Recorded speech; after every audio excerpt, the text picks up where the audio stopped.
Some people argue that only gun owners have something valuable to say about guns, because only they understand a gun's heft and power.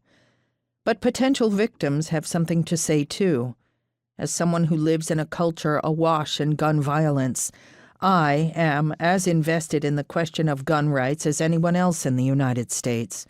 As a professor of religion and media, I aim with this book to figure out what is going on with our American fascination with guns and how this fascination relates to religion and American popular culture. Why are guns so central to American identity? What role do guns play in the stories we tell in our movies, television shows, video games, interactive hobbies, and ritualized obsessions? Why do guns so often play a starring role in American stories of disaster, apocalypse, and endings?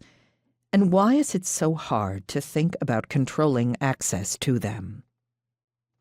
Myths, like the cowboy apocalypse, are ways of ordering the world, shaping how we see ourselves and what we imagine is possible.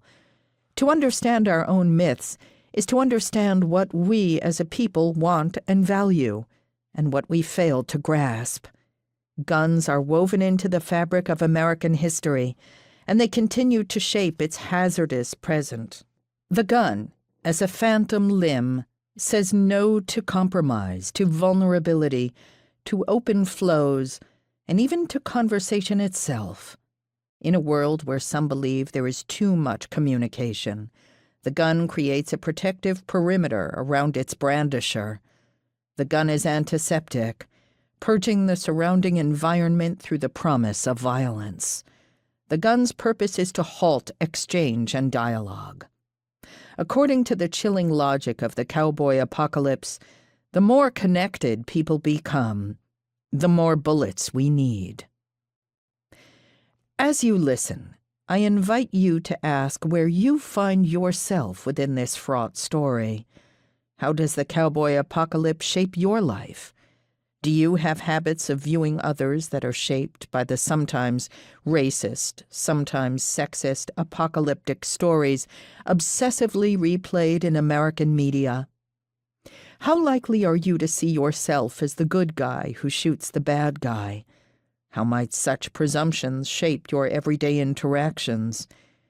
If you pick up a real gun, do the widely rehearsed stories of American justice on the apocalyptic frontier impact at whom you take aim?